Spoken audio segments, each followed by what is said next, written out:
I ended up with a mama cat and 2 kittens. Oh my gosh.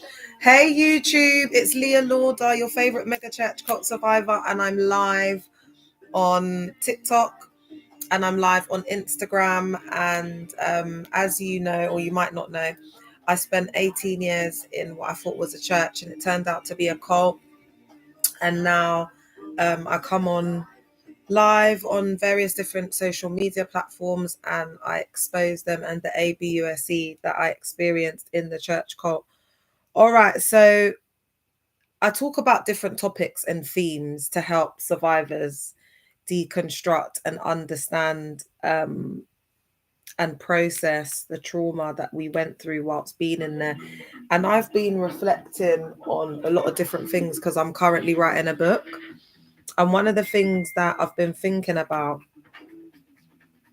all right, sorry guys, I just needed to find it. One of the things that I've been thinking about is this eldest daughter syndrome thing that's been coming up, because it's been popping up on my FYP quite a lot. And I wanted to look into it and explore it and look at us actually taking on kind of like the archetype of the eldest daughter syndrome. But I want to break it down from a context of, you know, like the country beginning with A and ending in A, just because I was in a Ghanaian Christian fundamentalist cult, so it'll be coming from that lens. So again, take what resonates and leave what doesn't. But I think we find that most of those types of leaders are just like politicians, so they're all the same. You know, them ones, whether they're American, Brazilian, Portuguese, guys, like up the live. If you're on here, guys, please help to protect the space and like up the live for me, please. So anyway, let's get into it. Let's look at why or how the eldest daughter syndrome, that ideology, because it's not an actual syndrome, and we'll get into that. It's just an ideological perspective from like a trauma lens approach. And let's look at what has it got to do with church cults. All right. So let's look at what is the eldest daughter syndrome and break it down from there. So it's a popular term, not a clinical diagnosis. I need to make that clear. And it describes the pressures and expectations often placed on the oldest daughter in a family. These expectations can include being a role model. And please, again, if you're male, then it will be eldest son syndrome. Yeah, these cult leaders are the ultimate grafters. Yeah, they are. They're like dodgy car salesmen. So these expectations can be being a role model, taking on responsibilities, acting as a caregiver, which can lead to stress, anxiety, and perfectionistic tendencies. Perfectionistic tendencies. Now, we know that there's a perfection, purity, and modesty culture in these CCs. And it's embedded, you know, in that like Pentecostal culture and within the health, wealth, and prosperity teaching gospel. So while not a formal mental health condition, many eldest daughters identify with the concept and its associated challenges. All right. So let's understand this. If you are an eldest daughter, yeah, from I want to try and okay, so I'm going to be talking about the country beginning with A and ending in A. So take what resonates and leave what doesn't. You know, I'm going to say start off by saying disciplinary, authoritarian, regimented, very army-like type of environment in your childhood. And then if you've got the extra layer of you know, the like the closed-mindedness, you know, and then the misogynistic cultural expectation, like the eldest daughter will be responsible for like the younger sibling, will be doing all the cleaning, all the washing of the dishes, and they're brought up to think that this is normal. Have you seen that story about a girl who made a vid exposing a Korean cult? Oh, the yeah, I think I did see it. I know, yeah, I think I reposted it. I know what you're talking about. Yeah, I did see that one. Shinchon Genie, Heavenly Earth. We've got survivors from there actually in the collective. And yeah, so I want people to know that you having to do everything and feeling forced to cook for your younger sibling and having to clean and do all of this while your mum's at work, that is not that's not normal. Like, children are not supposed to be doing that. They're not supposed to be bringing up their sibling. That's actually NEGLECT, and child, you know what. So there can be a lot of trauma from these experiences. The eldest daughter will always feel like, and if you add the other layer to this as well, with out there being a dad. So, like, for me, because my dad wasn't in my life, it's like I felt like, I had to be this, like, dad of the household. So there's that as well. So these type of women are usually very independent. They're providers, they're go-getters, they're hustlers. So these type of, especially if we add the extra layer as well of being a single mother or a single father, or because there's all different types of situations. The most vulnerable will be in there. You'll get a guy in there who's, you get me, his baby mum deleted. Do you get me? And he's there with his kid. Like, guys, you get the most craziest. Like, you when you come to these spaces, that's when you hit rock bottom. Do you know what I'm saying? Like, it's either there or it's just this, that's it for you. Like, you're just like, I can't do it anymore. Do you know what I mean? So that's usually when you'll find yourself in these settings, because you have to be desperate enough to allow someone to get into your psyche, take over your mind. It's like what Soft Life said, it's like handing over someone the remote control to your life. Guys, like up the life, please. It's like giving someone the remote control to your life and complete control. If it doesn't get up to 1K in about 5 minutes, guys, I'm going to have to go, because the space has to be protected. Hey, Tally. All right, so let's look at the key aspects of the eldest daughter syndrome. So we've got intense feeling of responsibility. So eldest daughters often feel a strong sense of obligation to their family, taking on significant roles and responsibilities. So you can imagine someone who's already been GROOMED to see themselves like this. So they've internalized it. They've internalized this intense feeling of responsibility. Hey, Queen. They've internalized it. So they're already that way. That's already part of their habitual existence.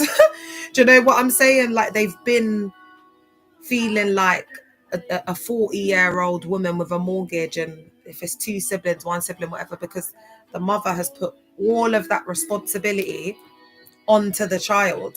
So when they go into these settings, that's all it's about: being a leader, being a responsibility. So these people can feel like this is very normal to them. And then that normalized behavior, they'll start to feel comfortable. They'll start to feel like it's home. And remember that obligation to family as well. And the way that cults, especially in these dynamics and religious settings, they do sell themselves as a family. So if you haven't had a family, like a secure attachment, two parents there, and then you're an eldest daughter as well, there's different layers to this. So the reason I'm talking about this, and please, if you're a male eldest son, yeah, because this is going to help you in your deprogramming journey, okay? Because it's going to kind of take you into that childhood trauma, because you need to make sense of and understand what made you go to this setting in the first place, number one. But then you need to understand what made you susceptible, and then you need to understand what made you comfortable. So for someone like me who was there for 18 years, oh, thank you, Queen. Hey, Osas. For 18 years, I had to really sit down and say what made me. I read an article and it said that it was talking about susceptibility. And I started unpacking that, and I started to look at, oh, hey, Bethany from Belfast. Mwah. I've had someone from Uganda, now Belfast. Big yourself up in the car. Welcome. So these people will feel comfortable, and naturally they'll go into that role of leadership, collecting things, cleaning up. Oh, thanks for the follow, my love. Mwah. Cleaning up, following after, busybodies, independent. Eldest daughters are independent. They're go-getters. They like to do, they're always doing. They can't, because they've been doing since a child. They can't just sit and relax. So these type of environments, it's like a safety net almost, because that's what they they see that as normal, they see that as love. It's absolute, guys, you gotta unpack it, you know. There's a lot of, it's like an onion, and there's so many layers, and you just got to keep unpacking it, because if you don't unpack it, you'll end up church cult hopping for the rest of your life. You know, in cult psychoed, it says that 90% of survivors end up cult hopping for the next 10 years.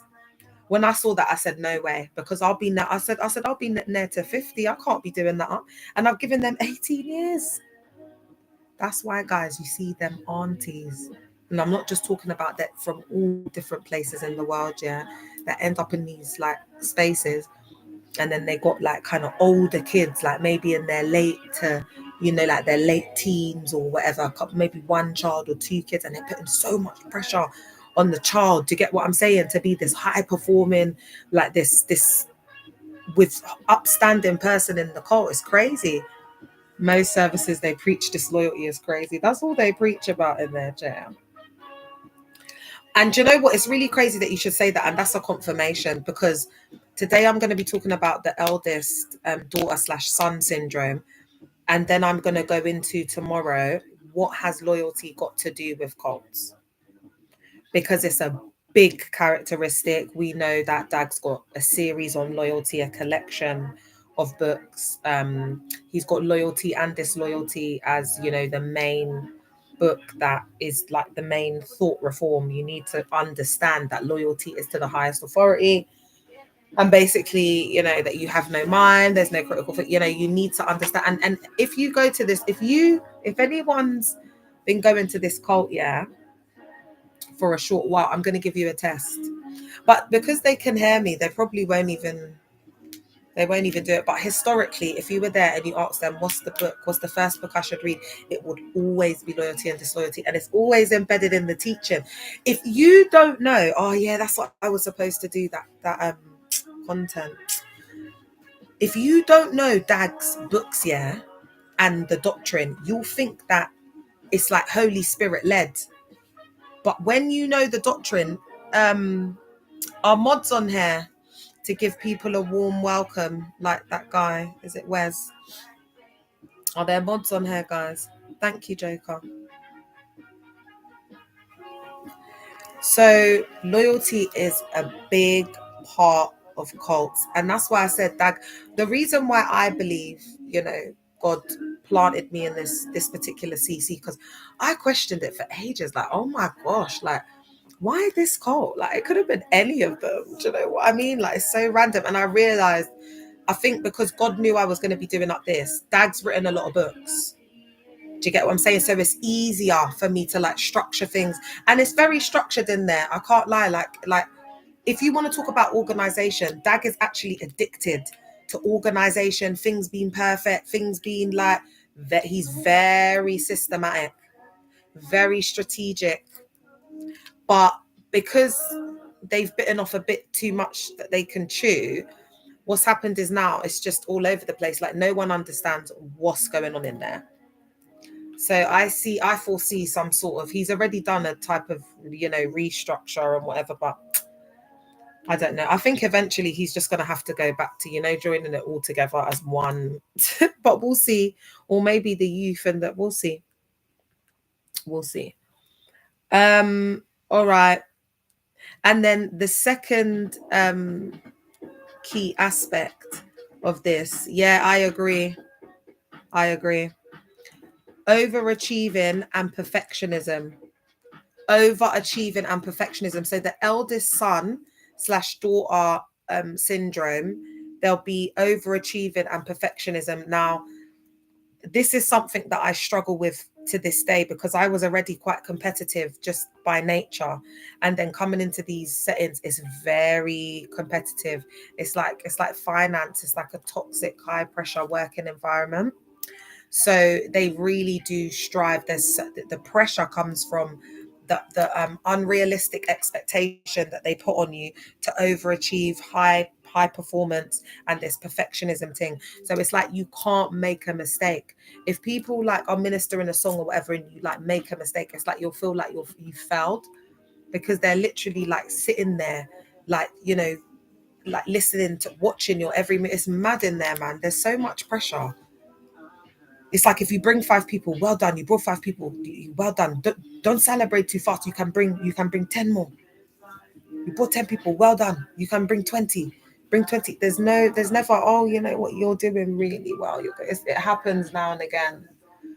But they really believe in this heavy shepherding, like rebuking people. Dag was even talking about it the other day. It's just ABUSE. This is really triggering for me because as I'm speaking to y'all, I'm actually deconstructing myself. Very controlling environment with a lot of pressure. Yeah, it turns you. Oh, Sass, yeah, you know me, like you saw me in there. this this brother saw me in there when I was doing up choir director, doing up following around the pastor. Oh, thank you, judgmental. Thank you. Yeah, you become a zombie. You have to bring more every single time. Yeah, the pressure's crazy, man. They just never acknowledge it. Like they never acknowledge, like, do you remember I said to you, it's like that man. It reminds me of that man that's madly in love with a woman and he's doing everything for her.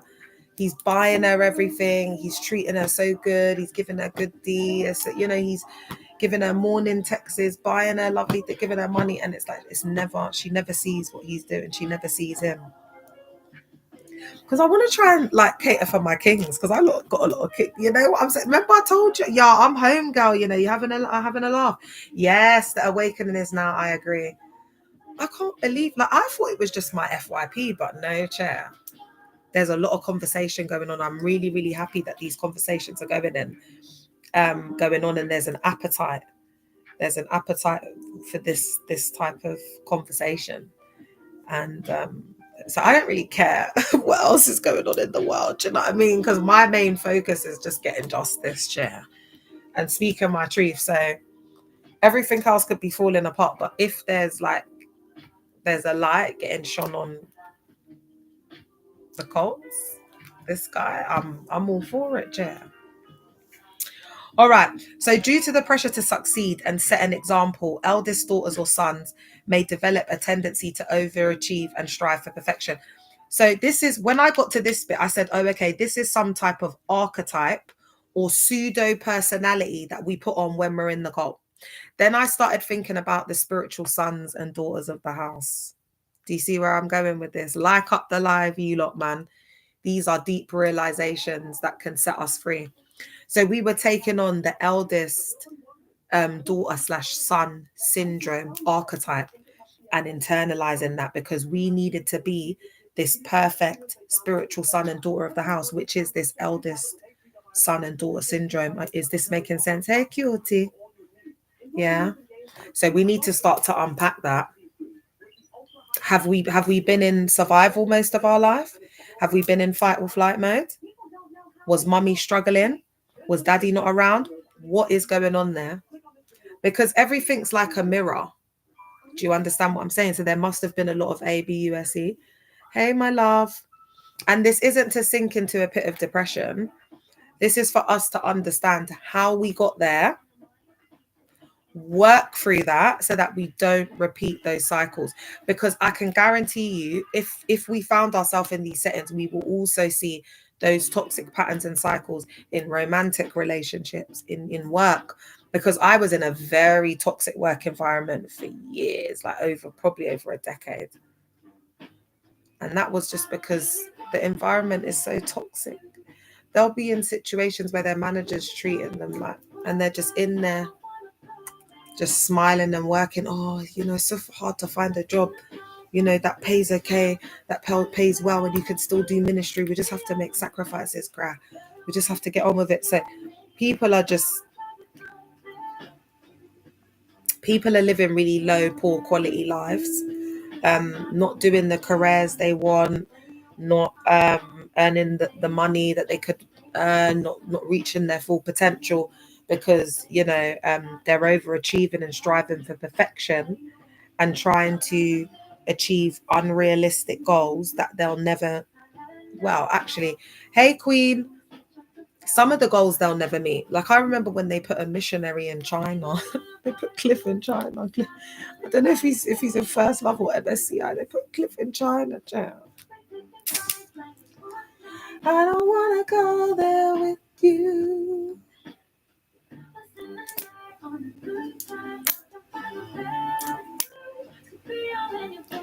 A better way to call your name. When I was with my ex, every time I felt angry with him, I'd put on this tune and do a little video.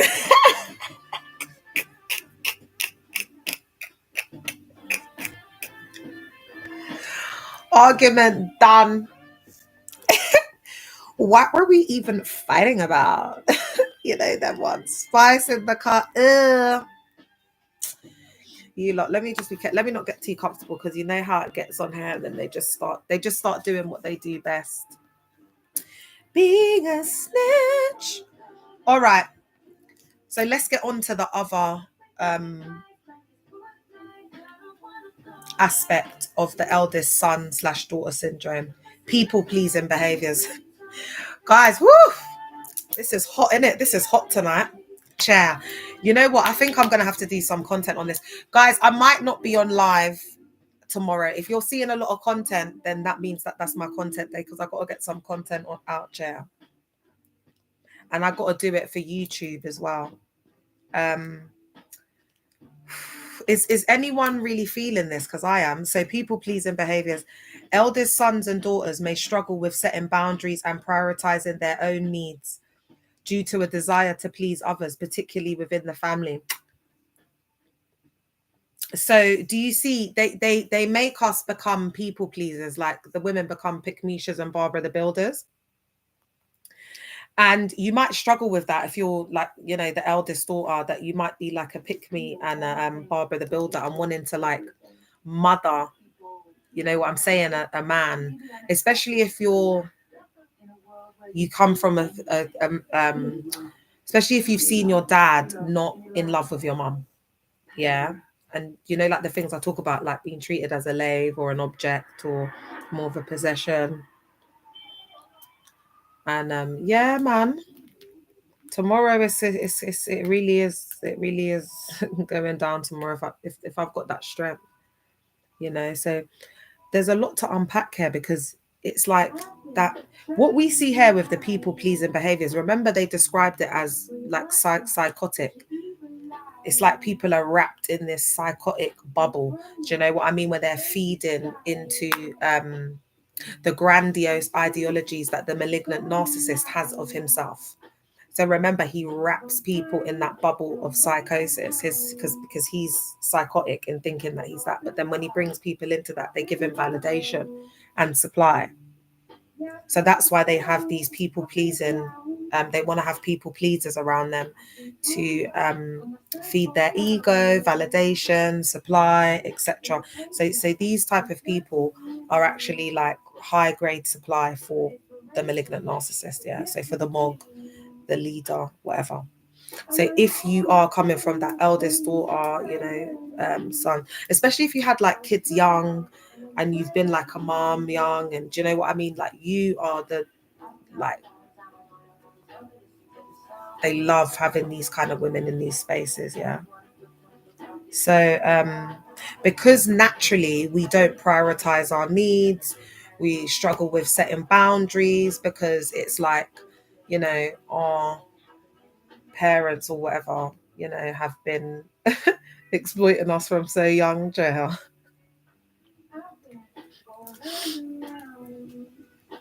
And then there's that desire in it to please, because you'd think if your parents giving you all these tasks to clean and look after your siblings and whatever, that's the way that you please your parents, through high achieving, through being a through pleasing them. So that's how you get those people pleasing tendencies. Is this making sense? So that's why I said to you that this spills over into relationships, into work, into being a people pleaser. They're indoctrinating us to see, you know, our managers as masters. Do you get what I'm saying? And they're ABUSE in you in the environment, and you're not leaving. Again, because I said it's so difficult for them to find certain jobs and be able to do the ministry. So I guarantee you, most people in these settings, they're working in, a bulk of them will be working in local authority, like something where they do like 9 to 5. So you get a lot of people, you know, like minimum wage workers. So like people who work in supermarkets, because you'll get all different types of people in cults. That's what makes it a phenomenon. Because you can get a celeb in there and then you can get someone on benefits. Do you get what I'm saying? Like you can get a middle-aged woman called, Susan from, I don't know, like Gloucestershire, and then you can get, I don't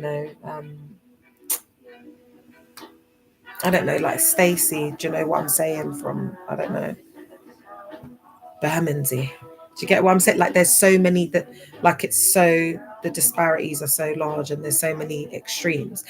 And that is actually a selling point for a mega church cult, because it's like, there'll be opportunities to like network business. So you can see with an organization like SPAC, Nation Family, they really capitalize on that element of the prosperity, like the CC's systems that they have in there. Do you understand what I'm saying? Which one is like the networking.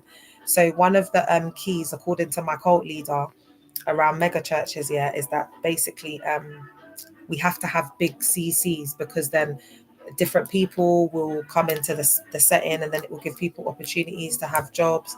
There'll be more marriages, so people will meet because they want you to marry in the cult. So that book, I need to do a series on, because that book brings you into the warped mind of the cult leader. Honestly, it's like, because it's just psychosis. Do you get what I'm saying? Because how you can, it's like it's just talking to the members, like the cult. It's mad. Like when you read that book, especially when you come out, but be ready for it though, because that one triggered me. I couldn't read it the whole way through. I just read a few bits here and there. Yeah. So are we understanding how having exposure to this and being brought up as the eldest son or daughter syndrome, and you might not even be the eldest son or daughter syndrome, you might just be the black sheep of the family, you get it? So your family was always asking you to do this and that and treating you like a servant. That's another layer, because not only will you be a people pleaser, you'll be a beg, and they love a beg in these spaces, chair. Oh my gosh. And then you might be going to a lot of settings to get the feeling of being new, the validation. Do you know what I'm saying? That it's for acceptance, a sense of belonging. Yeah. So we need to like put all of this into consideration, because these are the things that make us vulnerable, not only in these settings, but to so many different areas of our lives. So we have to take time. Sorry, that sounds a bit authoritarian. Perhaps explore considering taking time out and away from institutions and people, them ones, and people, chair. Get used to loving spending time with yourself. Love you. Why don't you like spending time? Why, when you're by yourself, are you depressed? I get that we will be depressed sometimes and this and that, but you've got to listen. You got to get there, man. Even if when you're by yourself, you're crying or whatever, but at least you're by yourself. At least you're not on the phone. At least you're not begging it with no one. At least you're not on the phone telling someone your business that's going to be able to throw it back in your face later. You know them ones. You know that saying, if only the four walls could speak. I'd rather keep my stuff private. And it's taken me a long time, man. A lot of lessons. Do you know what I mean? A lot of in the back. It's taken me, like I've had to learn, chair. I've had to learn the hard way. That's why it's like I can be the most kindest, sweetest, loving, softest, or I can take it lower than Hades level of network HEOL. It's like whatever you want it to be, it's gonna be. Whatever side you want to bring out, depending on how you relate with me is depending on what side you'll get. Do you get what I'm saying? And for me personally, I feel like no,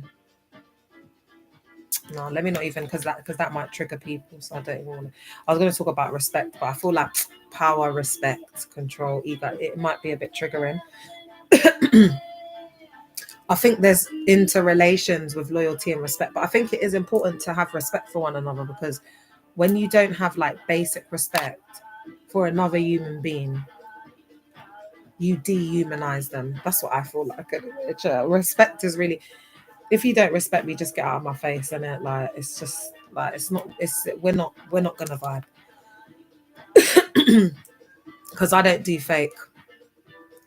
Do you know what I'm saying? I don't do fake. It's not in my DNA. That's why I say to people, they might not like it, but I'll just say, do you know what? I don't think like like because like I have all these mental health appointments. Yeah, it's like I'll go and I'll tell them like I'll say I don't want to speak with you because I tell them, Jer. I don't care because you're triggering me right now. So I'm gonna have to see someone else. I don't care because I know how I get. That and that's what I'm saying. You have to know yourself, like And I've realized that like this world will make you look crazy. It's like they've made like sane people, crazy people sane, and they made sane people look crazy. Like it's mad. Like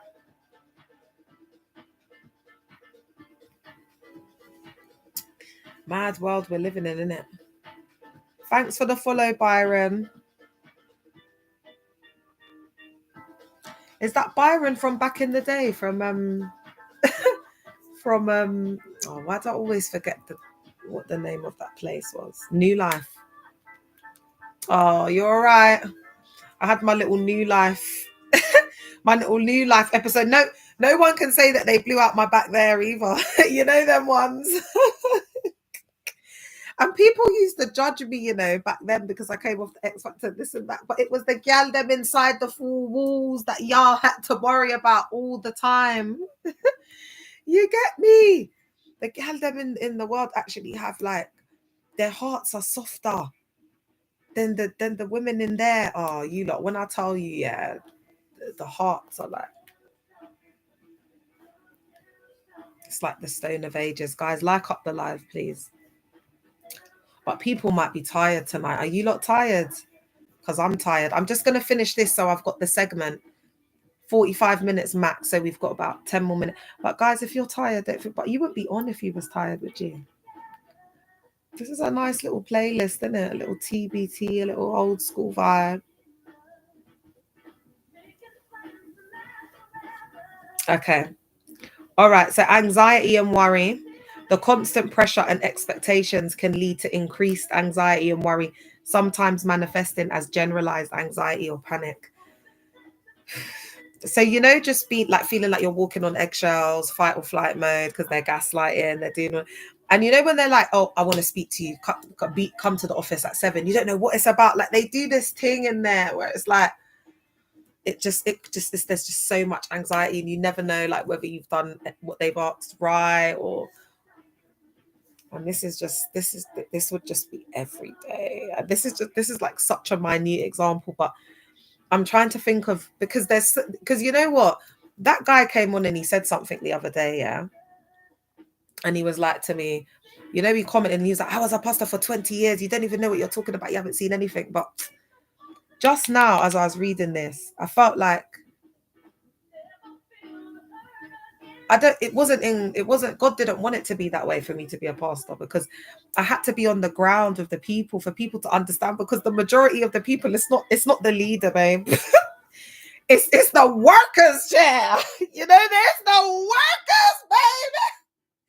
Are you having a laugh? Because when they get to that bit, they're all pampered. They're just there, like just doing the messages. It's the workers. It's when you're working. And I worked for 18 years. Boy, did I work. It's all these little things when people hear. It's not that they can't relate. It's like it helps when you hear some of the behind the scenes bit, which I got exposed to because I was more like a pastor than just like a high ranking minister and whatever. So I had that exposure as well because I know more in ministry than people that are actual leaders and have their own, do you know what I mean, cults that they've had for years, share.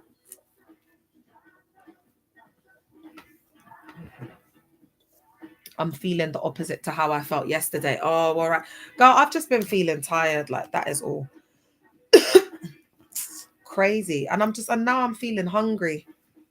Oh, actually, I got the yum-yums. Chair. That was the best decision I made, getting them yum-yums, chair. So this anxiety, and guys, this is like, let's not let this go over our head because this is why, like, we have exasperated mental health issues. Do you understand what I'm saying? Because this type of syndrome where we're feeling like we have to high perform, we have to be a people pleaser, we have to overachieve and be this perfectionist, and we have this overwhelming intense feeling of responsibility to please the cult leader and to get things done, the constant pressure to high perform. And that's why you're just, like this, you turn into that, you just eventually lose yourself and you become a shell of self. But when you're in the system, you're not realizing it because everyone else around you is fake. Another thing I want to say as well is that this can attract a lot of women with like histrionic trauma, like a really like just a history of a lot of trauma, that are like narcissists as well, because they mask, they like wear this mask, and they can get the supply and the validation in these settings, you know what I mean, like the praise, because remember, narcissists like things to be centered around them. So when they have like in our cult, they have like these percenters, like narcissists can really thrive in these systems and preds as well, because they come across very charming. Remember, it's deep, isn't it? That's why I say, guys, like this stuff is, it's really deep. So I'd say, if I'm coming and I'm like speaking about this knowledge and it's helping, and you're on like, and I'm saying raw, like, let's have time to yourself. Am I getting anything out of it if I'm saying to spend time by yourself? And, whether that's looking at trauma, whether that's taking time to heal, whether that's taking time to deconstruct, like, why do you need to be in the setting? Like, why can't you get to know like God for yourself so that you will be able to see God in other ways, like in those settings? I don't think people understand. This commitment is mad. That's why it turns people. It's a life. That's what I heard this content creator talking about. He said it's a lifelong commitment that you make. It's a lifelong contract. But I would take it a step further than that, and I would say it's an eternity contract, because we're giving them even like the remote control for our eternity, like where we end up forever, because we're following this man. We're believing that this mog or this wog or whatever is a prophet, and we're following them. We're believing that they're getting directed and anointed by God, and we're following them. Narcissistic people are addicted to the attention and the supply. Yeah, there's a lot of them in the music ministries, like the performer, but in the music ministry there is a lot. There is a lot. Because what you'll find in these settings is it's a lot of people who just like washed up artists, or like people who didn't make it. That's what you find. Like I weren't ever, like we used to have mass choirs, yeah. Like guys, there's so much to this.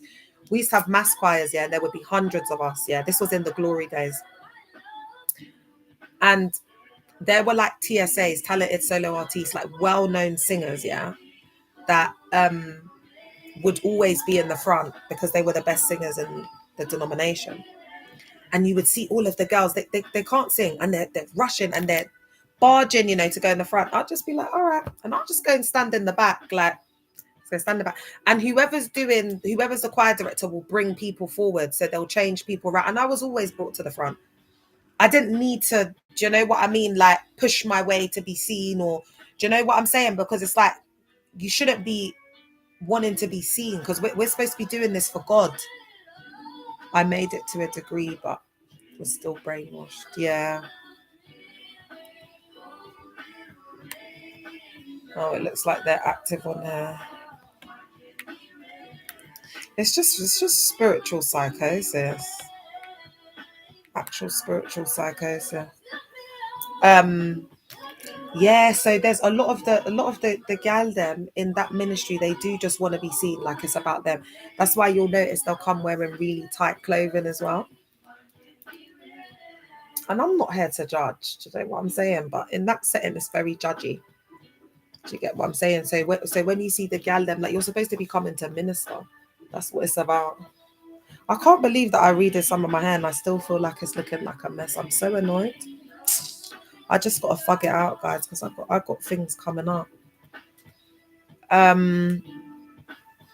right, so I don't know where that came from. We just diverted into that, but yeah, It's a lifelong eternal contract, but you don't see the small print. You don't see the small print. Hey sis, you don't see the small print of what's required. Like all of these huge ministries have been built, but at what cost? At what expense? Like it's cost people their lives, it's cost people their mental health, it's cost people everything, chair.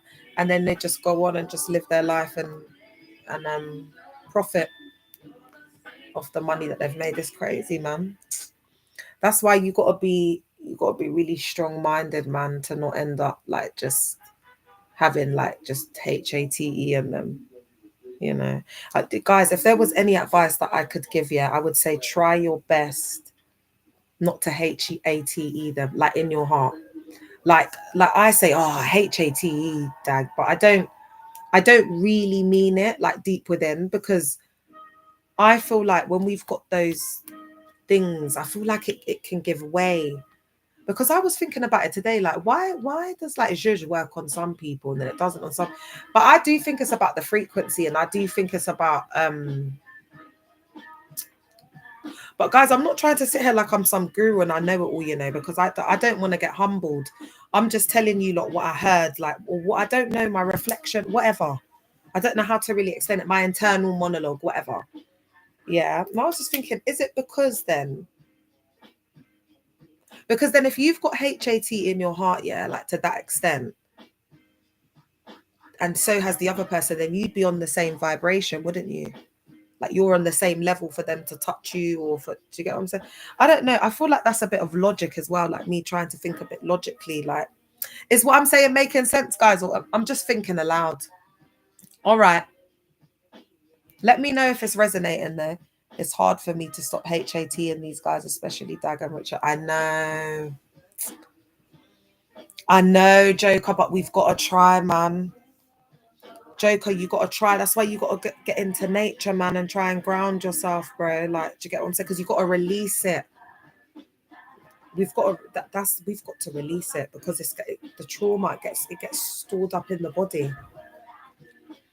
So we ain't doing it for them. We're doing it for self, like for our mental health, our spiritual growth. Do you understand what I'm saying? Our healing journey, so that we can become whole within. Do you get what I'm saying? But at the end of the day, it is your journey. So I'm not trying to, do you know what I'm saying? Whatever feels, whatever, just take what resonates and leave what doesn't. Do you know what I mean? Because I know at certain points and places in my journey, I haven't been ready to like hear certain things. And that's also okay. Do you get what I'm saying? So I shouldn't be trying to, be like, it's just, I don't know. I feel like for me, that's what's helped me. But we all get to, and sometimes it might not be part of someone's journey, because it's hard, man. I get it though. It's really hard, man. I just try my best, like not to HATE him. I can't stand him, and because I feel like HAT is really strong. Like I feel like you can have ideologies about unfortunate events happening, or whatever that might be, and then like HATE, I feel like HATEs are strong. But I have nearly been pushed to that limit, I'm not going to lie, with the cult, especially Richard, with the cult, and then with another individual. That's been like two people in my life. All right. Also, I want to mention that the eldest daughter/son syndrome is not a clinical diagnosis. It's crucial to remember that the eldest daughter syndrome is not a recognized mental health condition in the Diagnostic and Statistical Manual of Mental Disorders. I like to read a little bit faster because I know I have a lot of neurodivergent kings and queens, and I know it can be difficult to listen. But even that, I take that as quite it's quite flattering that even there's all different types of survivors with ADHD, all different types of needs, and they're part of this and taking it in and support. It's just because I got ADHD, but I think it's because I talk about different things as well. Because remember, like we have conversations differently as well, so I think that also helps. Because I'll be talking about, so it's like your brain has to kind of, oh, where's she going next? So I think that might be why it works, because it's like what I'm doing now. Come on, guys, we wouldn't have it any other way. All right, I'm gonna just quickly go into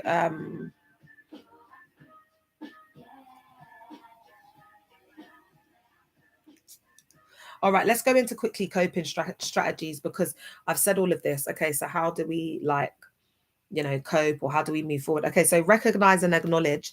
So identify, this is what I've been talking about. So identifying the pressures, expectations associated with this, with the eldest son daughter syndrome, is the first step towards managing them. So as I said, like looking back, like looking at the trauma, like what made you susceptible. So this is actually a good shadow work exercise, actually. Do you know what I'm saying? To also journal and write these things down. If you can't journal, hey, Special K, then just do voice notes, because you can come back, or even record yourself. You can do a video, because no one has to see. It could just be for you, because you might be more of a visual person. To do what resonates, do what feels right. Because now I'm getting a structure on how to write this book. It's been a game changer. It's been a life changer. And that's been a part of listening to self, getting to know self, and how I work, the best way I work, because I'm a creative. Like I've realized now, when I'm working, it has to be like a river. There has to be a that movement, because that word that I was about to say was very triggering, and I held myself back, chair, because we're not going to do up that. All right. Then seek support. So, talking to a therapist, counselor, or trusted friend can provide valuable insights and coping mechanisms.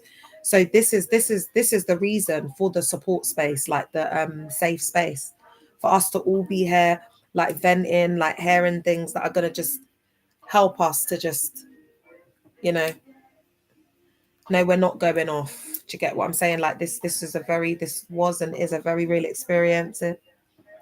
Which churches in South are cults?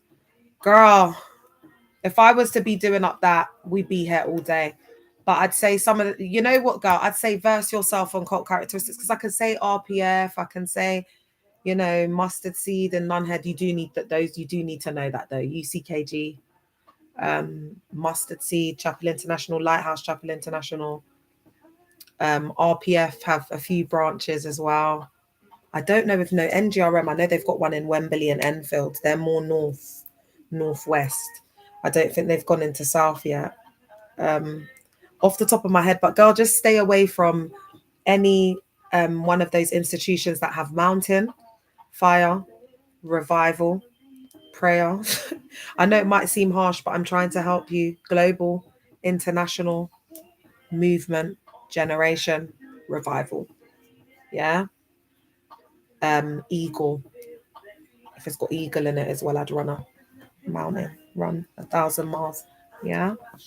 So, and then also avoid those spaces, like I call them backdoor, CHRCHURCHs, yeah, those places, because they usually have them in really odd spaces, like they might be on top of a shop, or it's just like a space we can't tell you what it is. Is it a unit? Is it a studio?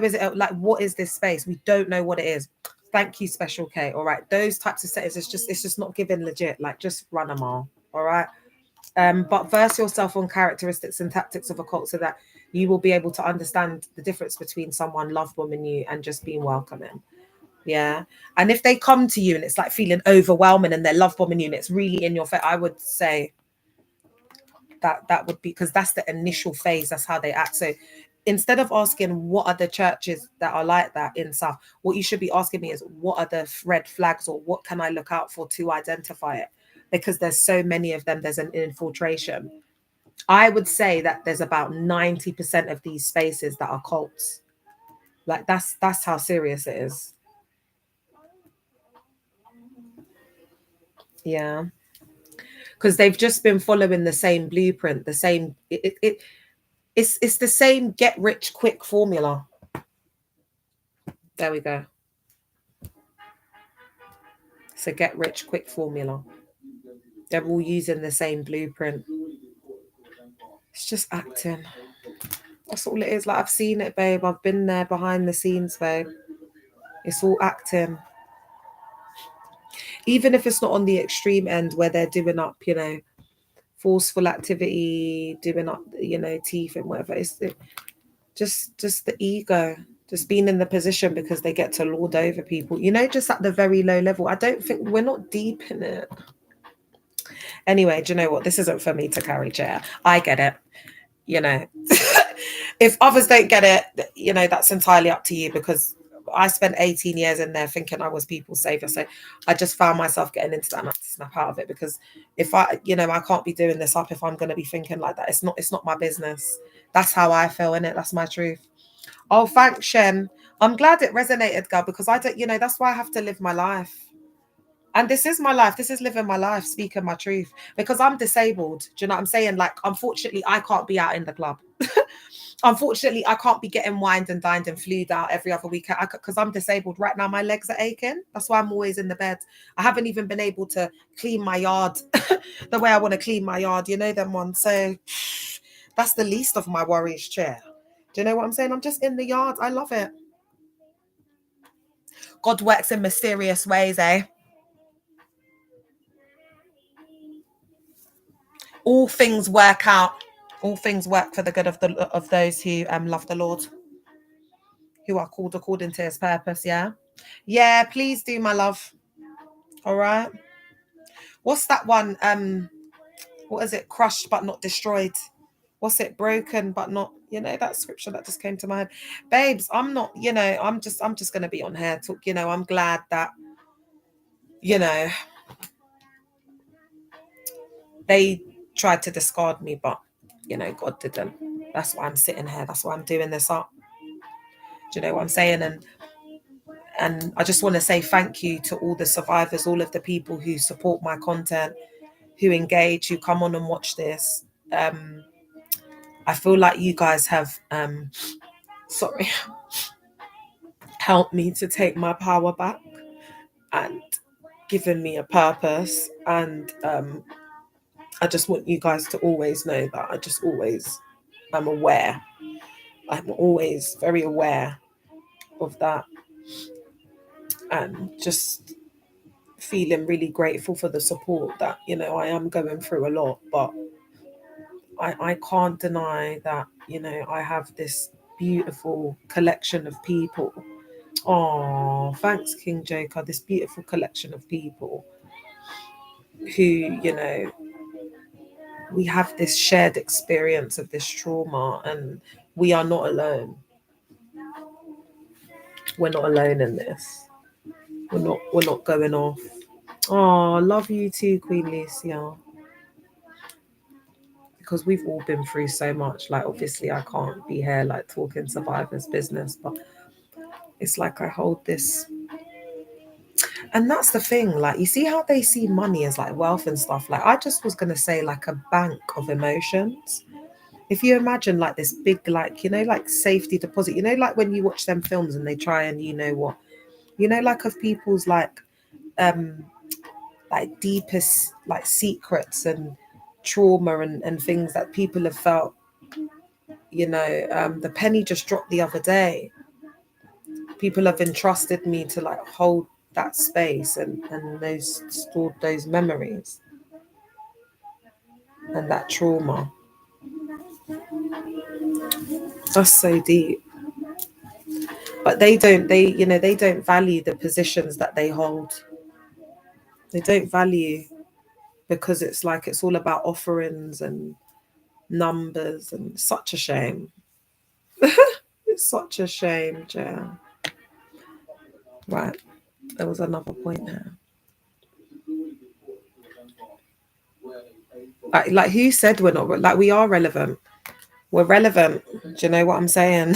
Like, we are relevant. We're not nobodies. We're not, you might feel like, or you might have felt like for a long time like you're a no one. Do you know what I'm saying? Like, they make you feel like that, like you're nothing. That's like always the vibe. It's so low vibrational. I don't know how I lasted in that setting. Like, that's why I'm like, babe, I don't care. I don't care what you're doing. how life looks, how it looks like it's going for you, how whatever.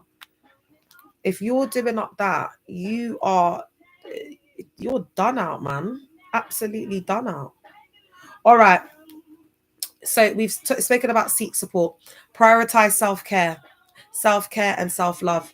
I've got something I wrote in '09. When I see you next, I'll share it with you because I really want to share it with you. Oh, all right, babe. That's lovely. And I can share because I've got some poetry. I could share some of you. That would be nice, isn't it?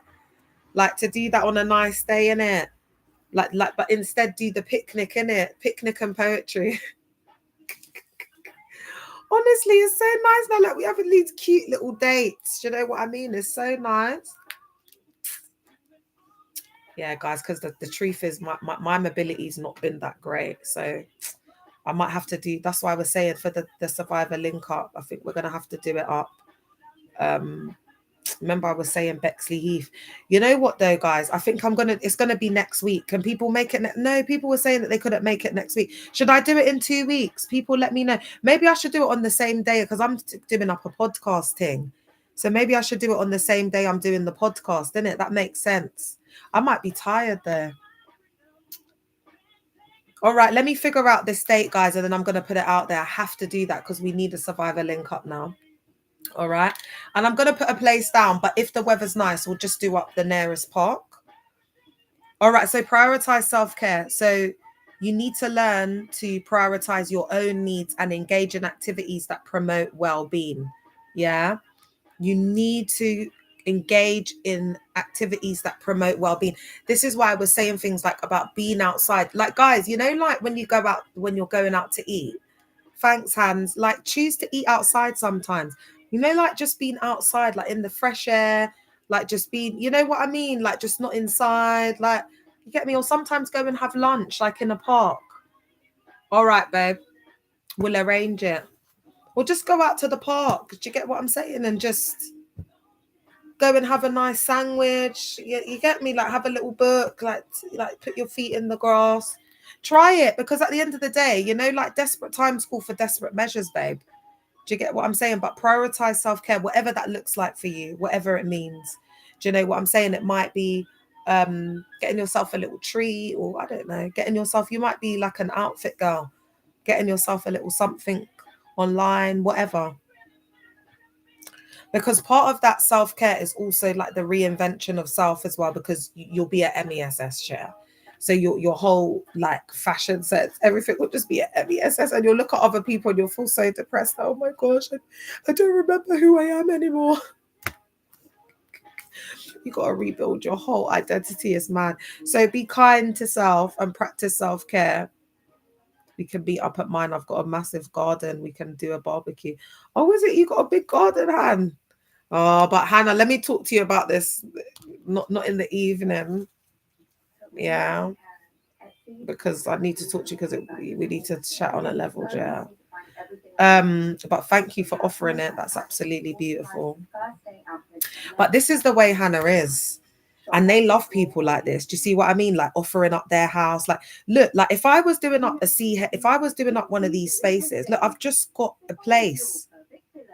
And Hannah is a vulnerable adult, just like I'm a vulnerable adult. And I could have like taken over a house and started one of the things there. Because everyone, like, this is another thing I've noticed with the survivors. Everyone's very giving, naturally generous, very loving people.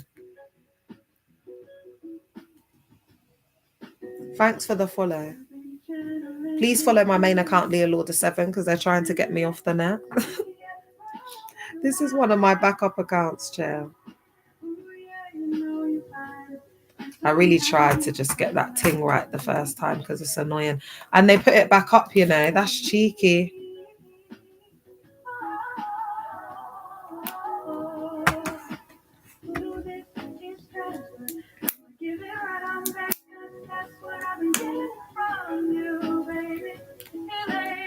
I love this girl, man. All right, let's get on, because I think it's just like one last point. But it's nice to do these little. I like when I can do these little late lives. It's the summer holiday now, so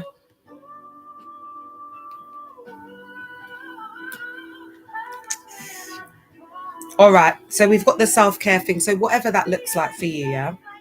Reframe expectations. And some people, you might need to put in like a massage into your routine, especially if you don't have kids. Ladies, man, what are you lot who don't have kids share? You know, like having a little massage, doing up your little getaways, you know, just doing up a little spa just for yourself. You know what I mean? Like getting your toes done or doing it yourself, you know, like little bits and bobs. Like prioritize self-care. You got to prioritize yourself, especially if you're one of those people that, like, you got this people pleasing thing. You can't be by yourself. You have to be around all the people all the time. If that's what will make you vulnerable. Do you understand what I'm saying? So you've got to prioritize that self-care, because that will lead into like you being able to be alone by yourself. You've got to like build it up bit by bit. Reframe expectations. So challenging negative self-talk and unrealistic expectations can help reduce stress and anxiety. Do you know what? This is so blooming true. Hey, look within. That's 3 times I've heard that today. Wow. So that's a confirmation, babe. Signs and synchronicity. That's a confirmation. So, do you know, see this challenging negative self-talk thing? You know what you can do as well? Like, remember I said to you that day when I was in that like manic depressive like episode, thanks for the roses, my love. And it was like the voice was saying to me, you're a failure, like a disappointment to your kids. So I called them in and I said, oh, darling, you know, how do you feel about mommy? And they said such lovely things. And I said, you know, this is just a lie. And it at least took me out of going down that rabbit hole. Do you know what I'm saying? Because when you've got kids, you don't want to start going down that rabbit hole. It gets really crazy. Share. And then also like letting go of the unrealistic expectations and just to be in the present moment, and just being, and also not caring about what other people think. You need to be like IDGAF, like not care. For the first time in your life, you've actually got the freedom to be you, to be yourself, to wear what you want, to go where you want, to act like, to do whatever you want. And you need to embrace self within reason, but embrace self. But then it's not like, I'm not trying to be authoritarian by saying within reason, but I'm just saying like always make sure that what you're doing for self, like not to please another person, not to do another thing for another person. That's why I said, okay, I need to take some time out. I need to take some time out to figure this out. I struggle with that. I'm so codependent. Yeah, and with the diagnosis as well, it makes it harder for people like us, Han. But you know, you get there. But it's a lot of choices, man. A lot of difficult choices. Because having to choose yourself, that's difficult. Remember, like how I said I had to like let go of somebody that I was in love with. Do you know what I mean? Like, it's one of the hardest things I ever had to do, but I had to choose myself. Like, I don't care if I'm in love with you. I'll just lock you off and stop talking to you like I never knew you, because I need to prioritize myself. And then it's like unpacking the trauma and healing from that, because I'd rather end something, unpack the trauma, work my way through that, than, you know, denying myself or my self-worth or my values, or, you know, how I see myself. Ooh, rise from the ashes. Oh, I love it when Luciana says a little bits on there. Thanks, babe. I love it when she says those little bits. Yes, girl. All right. And then this is going to be the last one, but I think this has been absolutely great tonight, guys. How have you liked it? This has helped me. I'm like, because I think this is like God speaking to me, like, let it go. Because I can't say what I'm reflecting on, but let me know in the comments, guys, if this is like resonating with you, like it's making you think about things, perhaps situations and scenarios where like you've come out of the cult and you've been blaming yourself for certain things, because that's what it's doing to me. And I'm saying I've got to let that go. I've got, because it's not for me to take accountability. Because another thing with this is, because the cult leader never takes accountability, all of that accountability is on you. It's a you problem.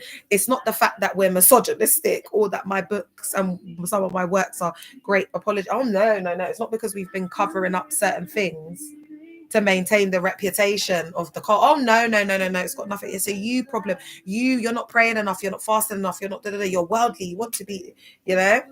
So there's all of that as well. It resonates. I blamed myself and thought I was the one going crazy for confronting people. Yeah, they'll make you feel like that. But and they gaslight you with scriptures.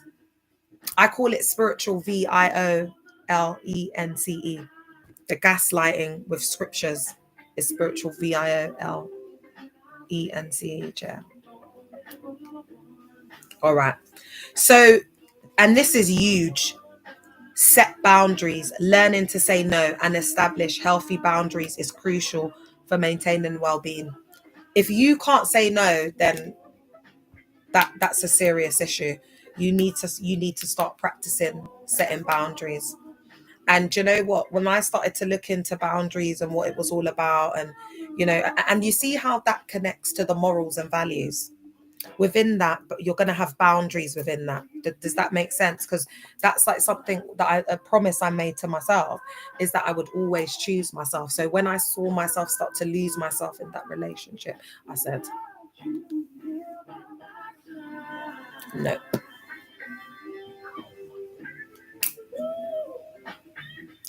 I said, this is going to be hard. I feel like it's going to be hard to live without this person, but it is what it is. That's what I'm saying. Like, they really didn't know me in that cult. They thought they knew me. They met me when I was vulnerable. My boyfriend had just been unalived by the police and police custody. Like that's the situation that they found me in. For the record, like let's set the record straight, yeah. All right. So learning to say no and establish healthy boundaries is crucial for maintaining well-being. I want to say it again. We need to learn to say no, guys. That will empower you and free you to start taking your power back and begin on this healing journey. All right. So whilst the eldest daughter syndrome is not a formal diagnosis, it highlights the unique challenges faced by eldest daughters and provides a framework for understanding and addressing these challenges. It's important to remember that eldest daughters can also develop valuable strengths such as leadership skills, independence, and empathy as a result of their experiences. So there we go. You can see how the eldest son/daughter syndrome makes them the perfect candidate for these church cult spaces, because the leadership, the skills, the independence, and then pulling on their emotional heartstrings. There's an adultification process that they put the kids through, and it's like they're moving like adults. So I remember there's a girl that comes to my mind. I'm not going to say her name. And she's in the cult, and it's like her mum, that she just was look after all the siblings, would do all the cooking. Her mum's got a caterer and things, so she's always working, always. So she just got absolutely exploited by the cult, absolutely rinsed out, and it's sad to see, guys, but that happens.